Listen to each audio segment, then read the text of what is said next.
candidate for the Foreign, Commonwealth and Development Affairs if she'll make a statement on the government's plans for the Diego Garcia military base and British Indian Overseas Territory Bill.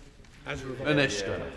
Well, thank you, Mr Speaker, and I hope you make a swift recovery. I mean, injured my ankle just before Christmas. I know how painful it can be, but wish you very well in your recovery. Mr Speaker, on the 22nd of May, the Diego Garcia Treaty was signed and laid before the House. As the Defence Secretary told the House on the day of signature, the treaty secures the strategically important UK-US military base on the island of Diego Garcia. The base, as I've said in this House many times, is essential to the security of the UK and our key allies, including the United States. It's essential to keeping British people safe, and it's also one of our most significant contributions to the transatlantic defence and security partnership because it enables rapid deployment of operations and forces across the Middle East, East Africa and South Asia, helping combat some of the most challenging threats, including from terrorism and hostile states. And its unique strategic location creates real military advantage across the Indo-Pacific. And the facility has helped also to collect data used to support counter-terrorism operations, including against high-value Islamic State targets in recent years. We've been clear on many times in this House, Mr Speaker, the UK will never compromise on our national security. And as we've been repeatedly making clear, the agreement we have struck is vital for protecting our national security, guaranteeing the long-term future of a vital base for both the UK and the US, which had been under threat, as the opposition fully understood and were briefed on. The deal secures the operations of the joint UK-US base on Diego Garcia for generations. It was publicly welcomed by the United States, Australia and all other Five Eyes partners, as well as key international partners, including India, Japan and South Korea. And just last week, Mr Speaker, the House spent 2 hours debating the Lord's amendments to the bill. The opposition will know, of course, that programming of business in the other place is a matter for them and not for us. However, Mr Speaker, the Lord's consideration of Commons amendments has been delayed because the opposition tabled a wrecking amendment hours before the other place rose, and a day, well, I mean, I think this just shows the measure of them, Mr Speaker, and a day before a scheduled debate. This is an irresponsible and reckless behaviour from the official opposition in the Second House, using programming tactics to frustrate the implementation of a treaty on a critical national security matter. And I have to say, Mr Speaker, it stands in stark contrast to the very reasoned, constructive criticisms and questions and suggestions that have been made by members from other parties, and indeed by crossbenchers, which we have engaged with in good faith at every stage and will continue to do so. This is on the official opposition, Mr Speaker, because this amendment is not only unnecessary, but it is toying with our national security. And it is only right, Mr Speaker, that we take steps to consider the next steps on programming, because we remain confident this treaty is the best way forward. The Lords will consider the Commons amendments in due course. This will be announced in the usual way. The government is committed to the deal which protects the joint UK-US base on Diego Garcia. Some have sought to sabotage the process through procedural motions and parliamentary stunts. We are instead focused on delivering this bill to protect our national security. Priti Patel. Speaker, well, Labour's Chagos surrender humiliation continues. Today, they were hoping to force through in the House of Lords their surrender bill, giving away territory, handing over £35 billion to a foreign government allied to China and betraying Chagosians.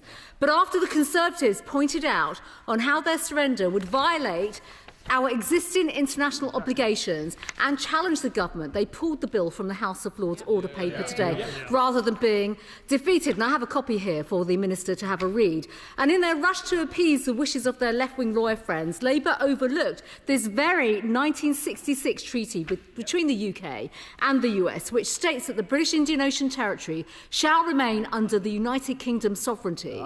So can the Minister tell us, does he accept that the bill and the treaty violates this very 1966 treaty with the US, and following the US President saying that the UK has given away the Chagos Islands for no reason whatsoever, there is no doubt that China and Russia have noticed this act of total weakness, and adding the UK has given away extremely important land is an act of great stupidity.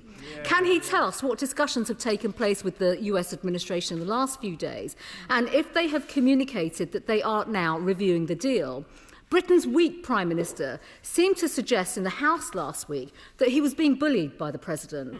Now, that's quite a personal statement, Mr Speaker. So has the Prime Minister had a direct discussion with the President in the last week about Chagos? And can the Minister confirm that any changes to our 1966 treaty with the US will undergo parliamentary scrutiny under the 21-day CRAG process with time given for debates and votes? Does the Minister accept that it would be logical for this House to consider amendments to the 1966 treaty with the US before proceeding with this bill?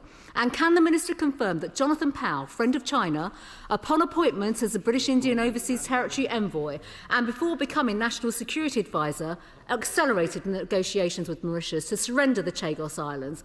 Mr Speaker, it's time Labour saw sense and scrapped this treaty and stood up for Britain. Well, I did think perhaps, Mr Speaker, that she might have something more. But the reality is that the tone, the braying, the noise, Mr Speaker, I think reflects absolutely that this is a simple political stunt from the opposition.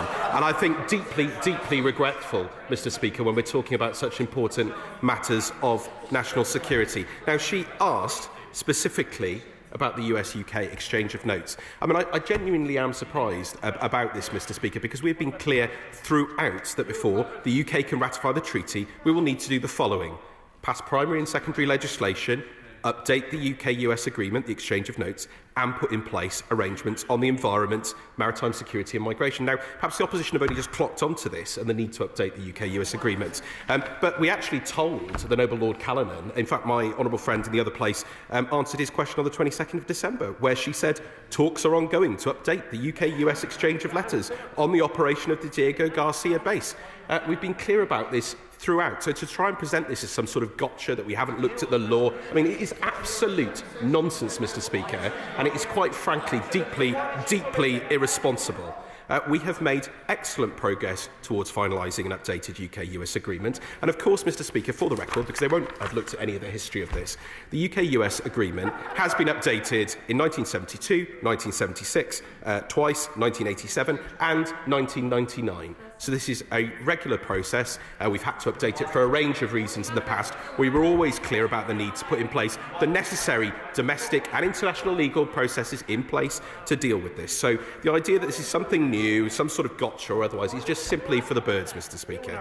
Now, she asked also about the contact with the United States. We remain engaged with the United States on a daily basis on matters relating to our national security, and we will continue to engage with them on this important matter and, of course, engage around the importance of the deal to secure US and UK interests and, of course, allay any concerns, as we have done throughout this process. There's nothing new in that, and it's absolutely right that we do so. Her claims about China were simply rubbish, Mr Speaker, and I'm really surprised that they continue to play these shocking party political games.